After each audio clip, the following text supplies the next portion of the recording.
So ನೀವು ಪ್ರಭಾಕರ್ ಪೂಜಾರಿಗೆ ಏನು ಹೇಳಿರ್ತೀರಿ, ಪ್ರಭಾಕರ್ ಪೂಜಾರಿ ಅವರು ಪೊಲೀಸರಿಗೆ ಹೇಳ್ತಾರೆ ಗೋಪಾಲ್ ಪೂಜಾರಿ ಅನ್ನೋರು ಒಬ್ರು ನೋಡಿದ್ದಾರೆ ಅಂತ ಹೇಳಿ, ಅವಾಗ ನಿಮ್ಮನ್ನ ಪೊಲೀಸ್ ಸ್ಟೇಷನ್ಗೆ ಕರೆಸ್ತಾರೆ.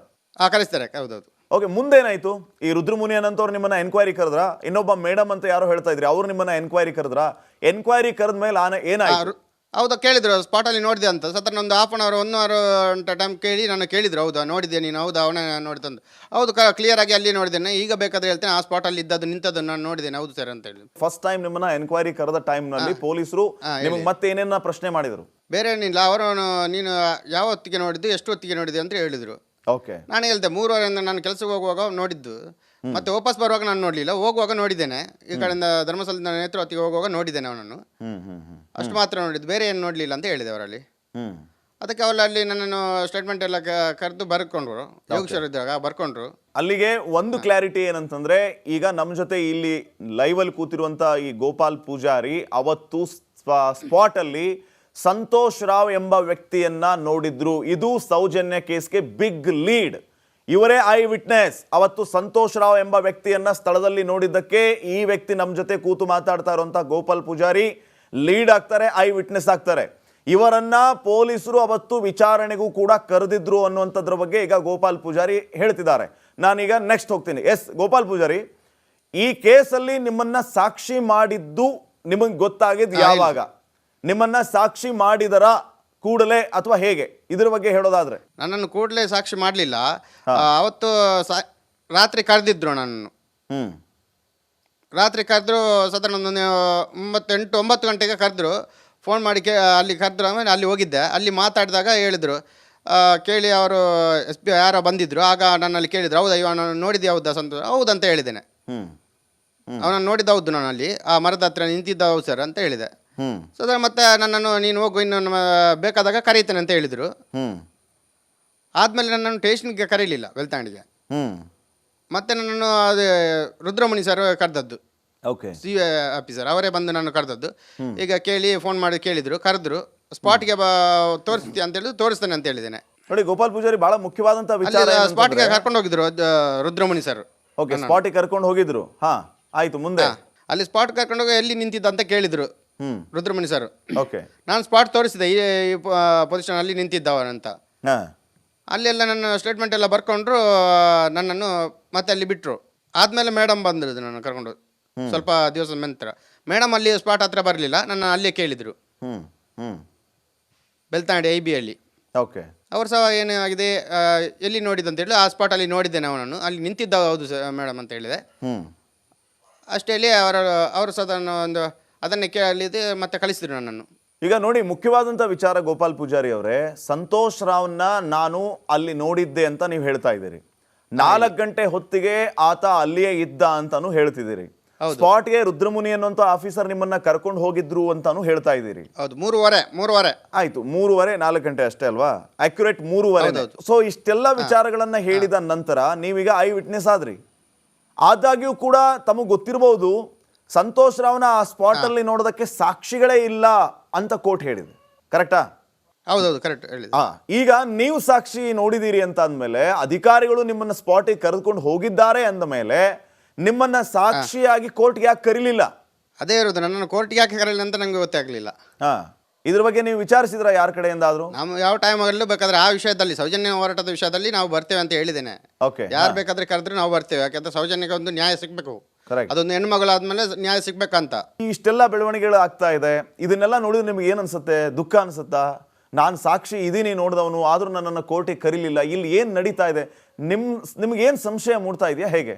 ಸಂಶಯ ಏನಿಲ್ಲ ಸರ್. ಮತ್ತೆ ಯಾರ ಒಂದು ಸೈಡ್ ಮಾತಾಡ್ದೆ ಒಂದು ಸೈಡ್ ಆಗಲ್ಲ, ಒಂದು ಸೈಡಲ್ಲಿ ಮಾತಾಡ್ದೆ ಒಂದು ಸೈಡ್ ಅಲ್ಲ. ಅದಕ್ಕೆ ನಾವು ಹೇಳಿದ್ದೆ, ನಾನು ಕರೆದಾಗ ಯಾವತ್ತೂ ಬರ್ತೇನೆ ಅಂತ ಹೇಳ್ತಾ ಇದ್ದೇನೆ.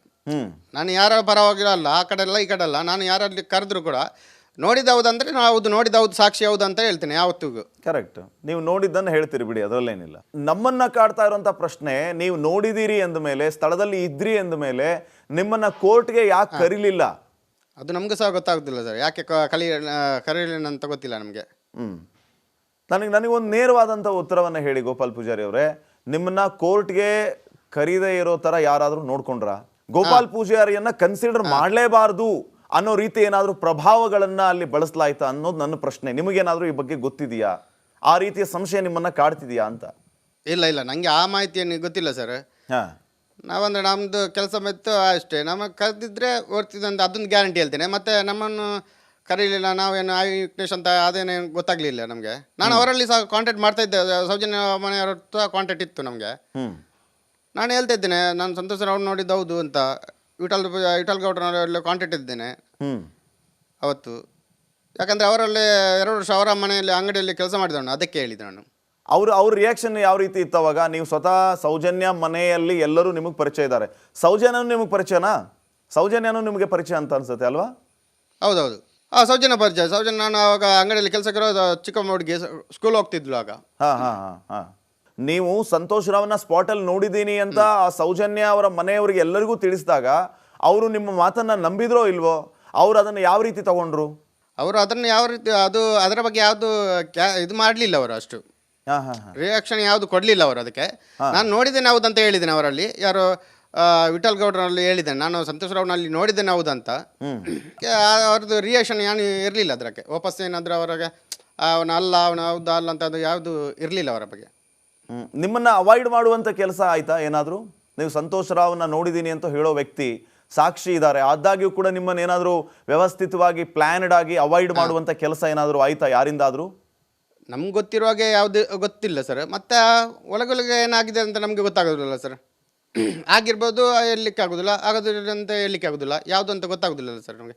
ಅಂದರೆ ಆ ರೀತಿಯ ಚಾನ್ಸ್ ಇದೆಯಾ ಗೋಪಾಲ್ ಪೂಜಾರಿ ಅವರೇ? ಒಳಗೊಳಗೆ ಏನಾದರೂ ಆಗಿರಬಹುದು ಅಂತ ನೀವು ಹೇಳ್ತಿದ್ದೀರಲ್ಲ, ಆ ರೀತಿಯ ಚಾನ್ಸಸ್ ಏನಾದರೂ ಇದೆಯಾ? ನೀವು ಹತ್ತಿರದಿಂದ ನೋಡಿದ್ರಿಂದ ನಾನು ಕೇಳ್ತಾ ಇದ್ದೀನಿ ಅದನ್ನು. ಆ ರೀತಿ ಚಾನ್ಸಸ್ ಇದೆಯಾ? ಆಗಿರ್ಬೋದು. ಇಲ್ಲ ಅಷ್ಟೇನೋ ಗೊತ್ತಾಗೋದಿಲ್ಲ. ಇಲ್ಲ ಯಾರು ಇರಲಿಕ್ಕಿಲ್ಲ, ಮತ್ತೆ ಹೇಳಲಿಕ್ಕೆ ಆಗೋದಿಲ್ಲ. ನಮ್ಮ ಕಡೆ ಒಳ್ಳೇದದ್ದು ಗೊತ್ತಾಗ್ತದೆ ಸರ್. ನಾವು ಎಲ್ಲರೂ ಒಳ್ಳೇದಾಗಿ ರೀತಿಯಲ್ಲಿ ಇರ್ತೇವಲ್ಲ, ಆ ಥರ, ಅದಕ್ಕೆ. ನಿಮಗೇನು ಅನಿಸುತ್ತೆ ಈ ಸೌಜನ್ಯ ಕೇಸ್ನ ವಿಚಾರಕ್ಕೆ ಸಂಬಂಧಪಟ್ಟಂಗೆ? ನೀವು ಸ್ವತಃ ಸಂತೋಷ್ ರಾವ್ನ ನೋಡಿದವರು, ಹಾಗಿದ್ರೆ ಸೌಜನ್ಯ ಅಪಹರಣ ಮಾಡಿದ್ದು ಯಾರು? ಸೌಜನ್ಯ ಕೊಲೆಗಾರರು ಯಾರು? ಏನೇನು ಆಯಿತು ಅವತ್ತು? ಏನು ಅನಿಸುತ್ತೆ ನಿಮಗೆ? ಇಷ್ಟು ಎಲ್ಲ ಬೆಳವಣಿಗೆ ನಡೆದ ಮೇಲೆ ದೇವರಿಗೆ ಗೊತ್ತು ಸರ್. ಯಾಕಂದರೆ ನಮಗೆ ಗೊತ್ತಾಗಲಿಲ್ಲ. ನಾವು ಎಷ್ಟು ಹೇಳಿದ್ರು, ಎಷ್ಟು ಗೊಬ್ಬೆ ಹೊಡೆದ್ರು ಅದು ಆಗಲ್ಲ. ನ್ಯಾಯ ಒಂದ್ಸಲ ಆರೋಪಿ ಹೌದಾ ಅಲ್ವಾ ಅಂತ ಆದಮೇಲೆ ಕೋರ್ಟ್ ಮೇಲೆ ಮತ್ತೆ ಏನಂತ ಹೇಳಿ ಸರ್. ನಾನು ಜಸ್ಟ್ ಅವ್ನು ನೋಡಿದ್ದೇನೆ, ಹೌದು ಅವನು ಮಾಡಿದ್ದನ್ನ ಇಲ್ಲ ಅಂತ ಅದು ನಮಗೆ ಹೇಳಲಿಕ್ಕೆ ಆಗೋದಿಲ್ಲ. ಯಾಕಂದರೆ ಬಲವಂತ ಅವನು ಇದ್ದ ಆ ಥರ ಒಂಥರ ಹೈಟ್ ಆಗಿದ್ದಾನೆ, ಎಲ್ಲ ಹೇಳ್ತಿದ್ರು, ಭಯಂಕರ ಗಟ್ಟಿಮುಟ್ಟಾಗಿದ್ದ. ಅಲ್ಲ, ಈಗ ಏನು ಬೊಬ್ಬೆ ಹೊಡೆದ್ರು ಕೂಡ ಪ್ರಯೋಜನ ಇಲ್ಲ ಅಂತ ನೀವು ಹೇಳ್ತಿದ್ದೀರಲ್ಲ, ಯಾಕೆ ಈ ರೀತಿಯ ಕನ್ಕ್ಲೂಷನ್ಗೆ ಬಂದ್ರಿ ನೀವು? ನಿಮ್ಗೆ ಅನಿಸ್ತಾ ಇದೆಯಾ ಏನು ಹೇಳಿದ್ರು ಕೂಡ ಪ್ರಯೋಜನ ಇಲ್ಲ ಅಂತ ಅನಿಸ್ತಾ ಇದೆಯಾ? ಇಲ್ಲಪ್ಪ, ಯಾಕಂದರೆ ಕೋರ್ಟಿನ ಮೇಲೆ ಯಾವುದಿಲ್ಲಲ್ಲ ಸರ್. ಕೋರ್ಟಲ್ಲಿದ್ದ ಮೇಲೆ ಯಾವುದಿಲ್ಲ. ಈಗ ನೆಕ್ಸ್ಟ್ ಮರುತನಿಖೆ ಆದರೂ ಕೂಡ ಮರುತನಿಖೆ ಮಾಡಿದರೆ ಒಳ್ಳೇದಾಗ್ತದೆ. ಅದು ಸೌಜನ್ಯನ ಕೇಸ್ ಮರುತನಿಖೆ ಮಾಡಿದರೆ ಅದಕ್ಕೊಂದು ನ್ಯಾಯ ಸಿಗ್ಬೋದು ಅಂತ ಎನಿಸಿದೆ ನಾನು. ಮರುತನಿಖೆ ಆದರೆ ನ್ಯಾಯ ಸಿಗುತ್ತೆ ಅಂತ ಹೇಳ್ತಾ ಇದ್ದೀರಿ? ಸಿಗ್ತದೆ ಅಂತ ಹೇಳಿದ್ರು. ಅಂದ್ರೆ ಈಗ ನಡೆದ ಯಾರು ಆರೋಪಿಯವರಂತ ಅವನು ಸಹ ಎಲ್ಲರನ್ನು ಕರ್ಕೊಂಡು ಬರ್ತಾವ, ಎನ್ಕ್ವೈರಿ ಆಗ್ತಾರಲ್ಲ, ಆಗ ಗೊತ್ತಾಗ್ತದೆ ಅಂತ. ಈಗ ನಡೆದಿರುವ ತನಿಖೆ ಸರಿ ಇಲ್ಲ ನಿಮ್ಮ ಪ್ರಕಾರ? ಅದು ಹೇಳಲಿಕ್ಕೆ ಇಲ್ಲ, ನಿಜವಾಗ್ಲೂ ಇಲ್ಲ ಅಂತಲೇ ಆಗ್ತದೆ. ಯಾಕಂದ್ರೆ ಅವನನ್ನು ಮರು ತನಿಖೆ ಮಾಡಲೇಬೇಕಾಗ್ತದೆ. ಇನ್ನೊಂದ್ಸಲ ತನಿಖೆ ಮಾಡಿದ್ರೆ ಆಗ ಗೊತ್ತಾಗ್ತದೆ ಎಲ್ಲರಿಗೂ.